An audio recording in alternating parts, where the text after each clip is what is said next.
Hello, welcome to my YouTube channel, The Botany for Students. Polytrichum.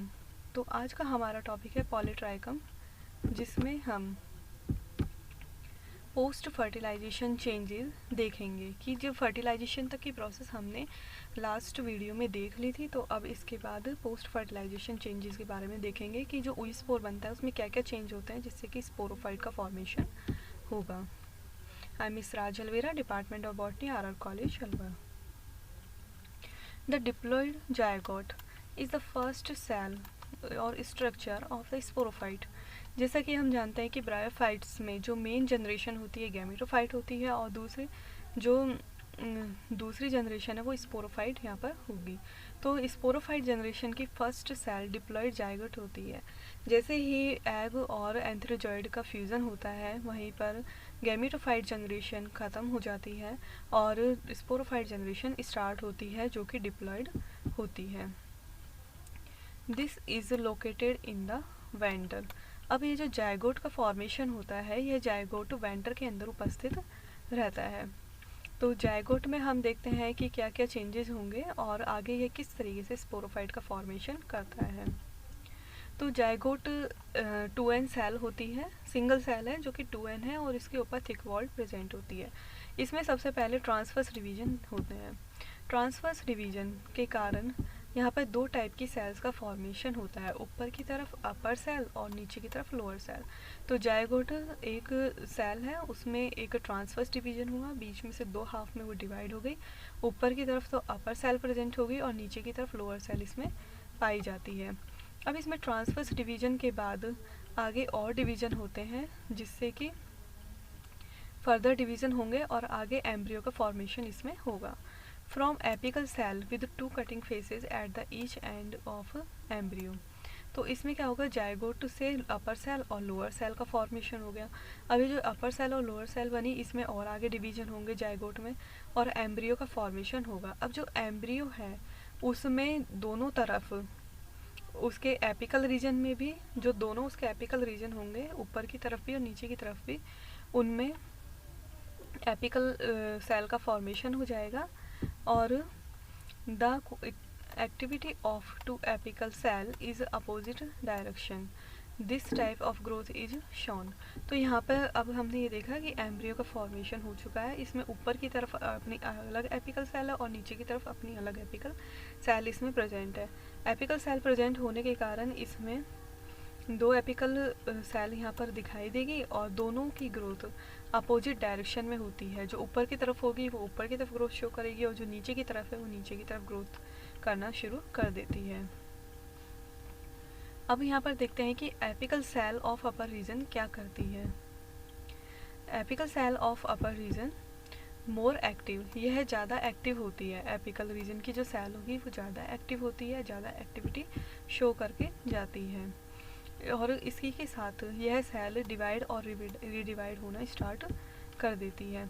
जब ये बार बार लगातार divide और रीडिवाइड हो रही है, इसमें बार बार कंटिन्यूसली डिवीजन होते जाएंगे, तो यह स्पिंडल शेप्ड एम्ब्रियो का फॉर्मेशन कर देती है। स्पिंडल शेप्ड एम्ब्रियो में अब आगे और डिवीज़न होंगे और यह सीटा एंड कैप्सूल का फॉर्मेशन कर देती है। तो जो ऊपर वाली एपिकल सेल है वो ज़्यादा एक्टिव होगी, कंटिन्यूसली डिवाइड होती जाएगी और स्पिंडल शेप्ड एम्ब्रियो बनाएगी जो आगे जाकर के सीटा और कैप्सूल का फॉर्मेशन करती है।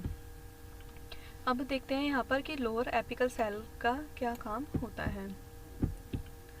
Lower apical cell form slender foot which penetrate the archegonial stalk and the tip of the female gametophore।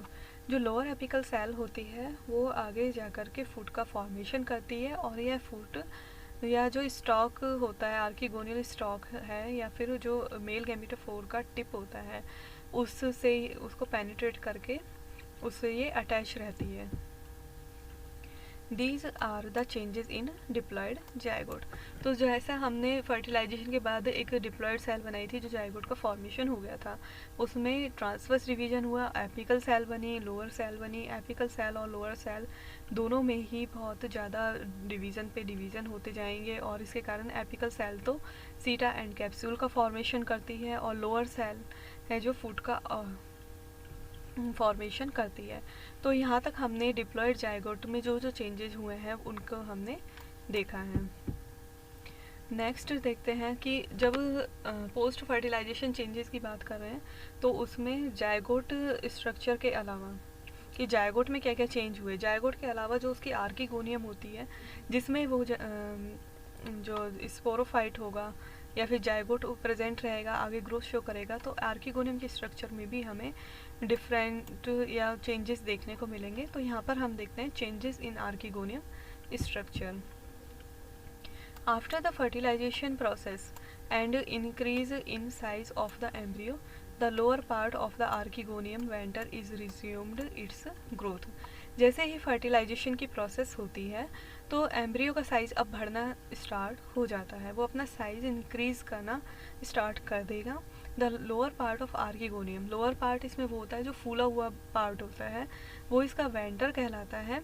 अब यह अपनी ग्रोथ स्टार्ट कर देता है।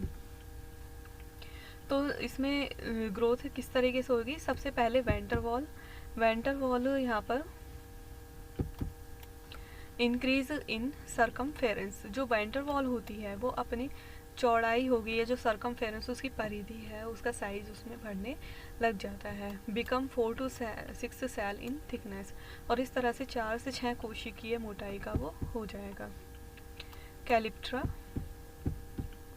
The expanding venter is now known as calyptra.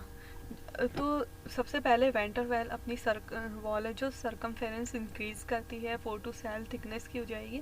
इसके अलावा जो इसमें वेंटर में कुछ एक्सपेंडिंग रीजन्स होंगे जो कि कैलिप्टर कहलाते हैं, और यह एम्ब्रियो को कम्प्लीटली एनक्लोज करके रखते हैं।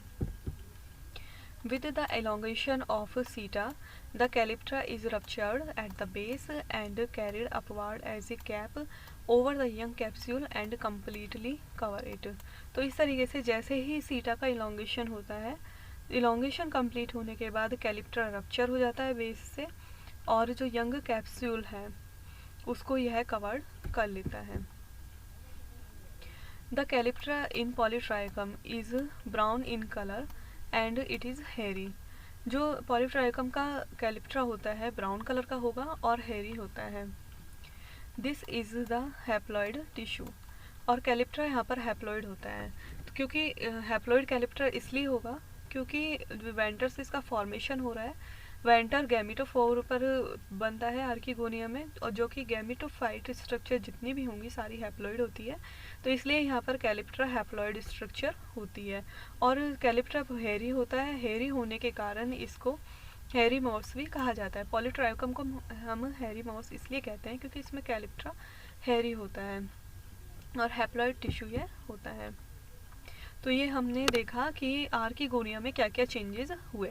सबसे पहले हमने डिप्लॉयड जायकोट में चेंजेस देखे, उसके बाद हमने आर्किगोनिया में जो चेंजेस हुए हैं उनके बारे में देखा। अब हम देखते हैं अडल्ट स्पोरोफाइट की स्ट्रक्चर किस तरह से होती है। अडल्ट स्पोरोफाइट पॉलीट्राइकम में फूट, सीटा और कैप्सूल में डिफ्रेंशिएटेड रहता है। फूट जो कि सबसे लोअर रीजन होगा।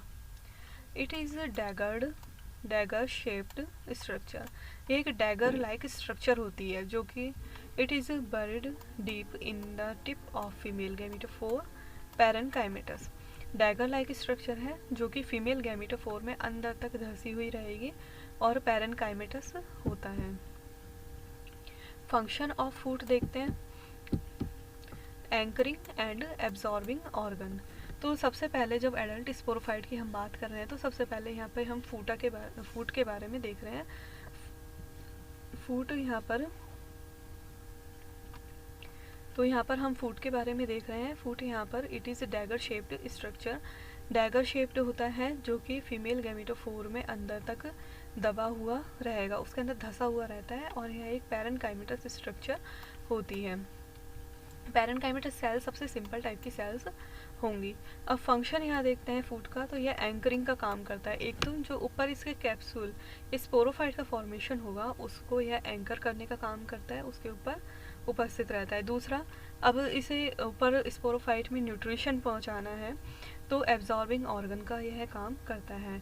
जो फीमेल गैमीटोफोर है वहाँ से न्यूट्रिशन एब्जॉर्ब करेगा और ऊपर तक यह पहुँचाता है। Transfer cells are also absorbed at the periphery of the foot. These transfer cells are considered to enhance exchange between the gametophyte and sporophyte. अब यहाँ पर इसमें कुछ ट्रांसफ़र सेल्स पाई जाती हैं पेरीफेरी पर, यहाँ पर ट्रांसफ़र सेल्स पाई जाएंगी और these transfer cells are considered to enhance changes between the gametophyte and sporophyte. They facilitate absorption of nutrient. तो जो फूड मिल रहा है उसकी पेरीफेरी पे ट्रांसफ़र सेल्स प्रेजेंट रहती है। ट्रांसफ़र सेल्स का काम यहाँ पर यह देखा जाता है कि जो गैमेटोफाइट और स्पोरोफाइट है दोनों के बीच में एक्सचेंज करने का काम करते हैं। ये जो न्यूट्रिशन होगा उसको एब्जॉर्ब करने में ये फैसिलिटेट करते हैं। सीटा, द सीटा is a long cylinder stock like structure, it carries capsule at its distal end. सीटा यहाँ पर long cylinder stock like structure होती है और यह डिस्टल एंड तक कैप्सूल को कैरी करने का काम करती है। फंक्शन ऑफ सीटा supporting conduction of water and nutrient. इसका जो फंक्शन होता है support conducting of water and nutrient होता है। स्ट्रक्चर ऑफ सीटा, एपिडर्मिस आउटर मोस्ट लेयर होती है यहाँ पर, हाइपोडर्मिस बेनेथ द एपिडर्मिस यहाँ प्रेजेंट रहती है और स्क्लेरेनकाइमेटस होती है। कॉर्टेक्स, ग्रीन पैरेनकाइमेटस सेल्स यहाँ पर देखने को पाई जाती हैं जिनमें इंटरसेलुलर स्पेस प्रेजेंट रहता है। फॉर्म कोर ऑफ सीटा, और यह सीटा की कोर का फॉर्मेशन करता है। Hydroid cells are present in cortex, these cell are thin walled.